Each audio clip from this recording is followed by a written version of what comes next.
ಅಕ್ರಮ ಬಾಂಗ್ಲಾ ವಲಸಿಗರ ಕೋಲಾರಕ್ಕೆ ಬಂದಿರುವ ಶಂಕೆ. ಬಾಂಗ್ಲಾ ವಲಸಿಗರನ್ನ ಗುರುತಿಸಿ ಹೊರಹಾಕುವಂತೆ ಒತ್ತಾಯ. ಈಗ ಹಿಜಾಬ್ ಹಾಕೊಳ್ಳಕ್ಕೆ ಅನುಮತಿ ಕೊಟ್ಟಿದ್ದಾರೆ. ಹಿಜಾಬ್ ಹಾಕೊಂಡ ತಕ್ಷಣನೇ ಗೊತ್ತಾಗುತ್ತೆ ಇವಳು ಮುಸ್ಲಿಂ ಅಂತ ಗೊತ್ತಾಗುತ್ತೆ. ಇನ್ನು ಬಹಳ ದೊಡ್ಡ ಉಪಕಾರ ಮಾಡಿದೀವಿ ಅಂತ ಹೇಳಿ ಜನವಾರ, ಶಿವದಾರ, ರುದ್ರಾಕ್ಷಿಯನ್ನ ನಾವು ಅಲೋ ಮಾಡಿದೀವಿ. ನಿಮ್ಮ ಅಪ್ಪಂದ ಅಲೋ ಮಾಡಕ್ಕೆ.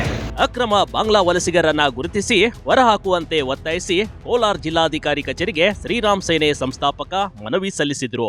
ಅವ್ರಿಗೆ ಹೇಳಿದ್ವಿ, ಇದು ಬಂದದ್ದ ರೀತಿ ಏನಿದೆ ನಿಯಮ ಬಾಹಿರ, ಕಾನೂನು ಬಾಹಿರ. ಇವರು ಬಾಂಗ್ಲಾದೇಶಿಗಳಿರಬಹುದು, ಇವರು ರೋಹಿಂಗ್ಯಾಗಳಿರಬಹುದು, ಇವರು ಪಾಕಿಸ್ತಾನಿಗಳಿರಬಹುದು. ಸೊ ಯಾವುದೇ ರೀತಿಯ ಬರೇ ವಿಡಿಯೋ ಕಾಲು, ಬರೇ ಫೋನ್ ಕಾಲ್ ಮೂಲಕ ನಾವು ಬಿಡ್ತಾ ಇದ್ದೀವಿ ಅಂತನ್ನುವಂಥ ನಾಟಕ ಮಾಡಕ್ಕೆ ಹೋಗ್ಬೇಡ್ರಿ. ಬಹಳ ಗಂಭೀರವಾಗಿ ತೋಡ್ರಿ. 42 ಮಕ್ಕಳನ್ನು ತಗೊಂಬರ್ತಾ ಇರುವಂಥ ವ್ಯಕ್ತಿಗಳು ಕಿಡ್ನ್ಯಾಪರ್ಸ್. ಅವರು ಕಿಡ್ನ್ಯಾಪ್ ಕೇಸ್ ಆಗ್ಬೇಕು ಫಸ್ಟು. 50 ಜನರ 8 ಜನ ಇದ್ದಿದ್ದು, ಅದರೊಳಗೆ 5 ಜನರಿಗೆ ಪರಾರಿ ಮಾಡಿಬಿಟ್ಟಿದ್ದಾರೆ ಆಲ್ರೆಡಿ. ಸೊ ಈ 3 ಜನರನ್ನು ಮಾತ್ರ ಇಟ್ಕೊಂಡಿದ್ದಾರೆ, ನೆಪಕ್ಕೆ ಮಾತ್ರ ಇಟ್ಕೊಂಡಿದ್ದಾರೆ. ಆದ್ರೆ ಅಲ್ಲಿ 8 ಜನ ಇದ್ರು ಅಂತ ಅನ್ನೋದು ನಮ್ಮ ಹತ್ರ ರೆಕಾರ್ಡ್ ಇದೆ.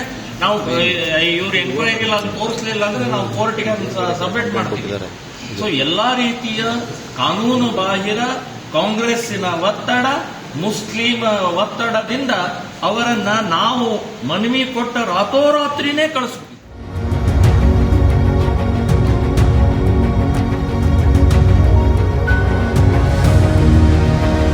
ಕೋಲಾರ ಜಿಲ್ಲಾಧಿಕಾರಿ ಎಂಆರ್ ರವಿ ಅವರಿಗೆ ಪ್ರಮೋದ್ ಮುತಾಲಿಕ್ ಭೇಟಿ ನೀಡಿದ್ರು ಕಣ್ರಿ. ಹಾಗೆ ಅವರಿಗೆ ಮನವಿ ಕೂಡ ಸಲ್ಲಿಸಿದ್ರು.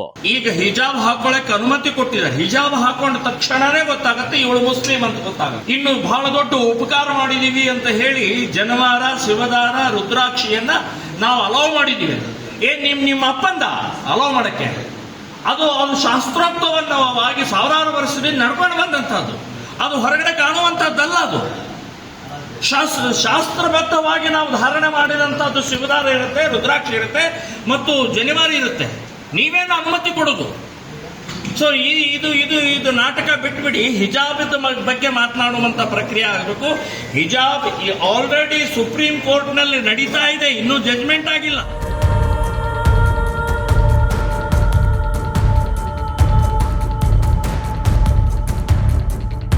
ಬಂಗಾರಪೇಟೆ ರೈಲ್ವೆ ನಿಲ್ದಾಣದಲ್ಲಿ 1 ವಾರದ ಹಿಂದೆ ಅನುಮಾನಾಸ್ಪದವಾಗಿ 42 ಅಪ್ರಾಪ್ತ ಹುಡುಗರು ಸಿಕ್ಬಿದ್ದಿದ್ರು. ಇವರೆಲ್ಲ ಕೋಲಾರ ಜಿಲ್ಲೆಯ ಬಂಗಾರಪೇಟೆ ರೈಲು ನಿಲ್ದಾಣದಲ್ಲಿ ಕಂಡು ಬಂದಿದ್ರು.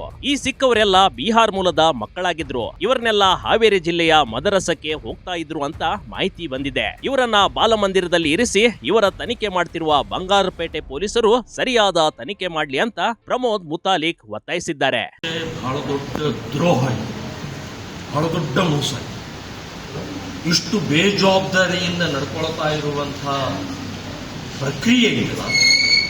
ಇದು ಮೇಲಿಂದ ಮೇಲೆ ಆಗ್ತಾ ಇದೆ, ಮೊದಲೇ ಸಲ ಅಲ್ಲ. ಇದು ಮೇಲಿಂದ ಮೇಲೆ ಆಗ್ತಾ ಇರುವಂತಹದ್ದು ಸರಿ ಅಲ್ಲ ಅಂತನ್ನುವಂಥದ್ದು ನಾನು ಸ್ಪಷ್ಟವಾಗಿ ಹೇಳ್ತಾ ಇದ್ದೀನಿ. ಇದರ ಬಗ್ಗೆ ಸಮಗ್ರ ತನಿಖೆ ಆಗಬೇಕು. ವಿದ್ಯಾರ್ಥಿಗಳ ಕಷ್ಟ, ನೋವು, ನಿದ್ರೆಗೆಟ್ಟು ಸಾಲ ಸೋಲಗಳನ್ನು ಮಾಡಿ ಈ ಪರೀಕ್ಷೆಯನ್ನು ಬರೆದಿರ್ತಾರೆ. ಇಲ್ಲಿ ಈ ರೀತಿಯ ಪ್ರಕ್ರಿಯೆ ಮಾಡೋದು ಸರಿಯಲ್ಲ. ಸಮಗ್ರವಾಗಿ ತನಿಖೆ ಆಗಬೇಕು. ತಪ್ಪಿತಸ್ಥರನ್ನ ಬರೀ ಜೈಲು ಆಗೋದಿಲ್ಲ, ಕೇಸ್ ಹಾಕೋದಿಲ್ಲ, ಶೂಟ್ ಆಟ್ ಸೈಟ್.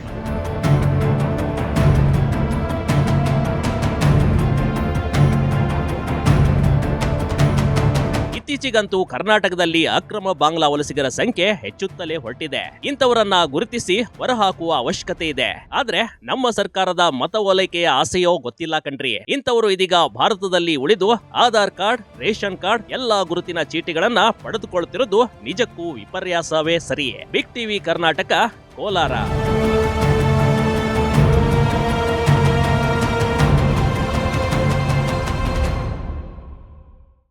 ಟಿವಿ ಕರ್ನಾಟಕ ಯೂಟ್ಯೂಬ್ ಚಾನೆಲ್ಗೆ ಈಗಲೇ ಸಬ್ಸ್ಕ್ರೈಬ್ ಮಾಡಿ. ಧನ್ಯವಾದಗಳು.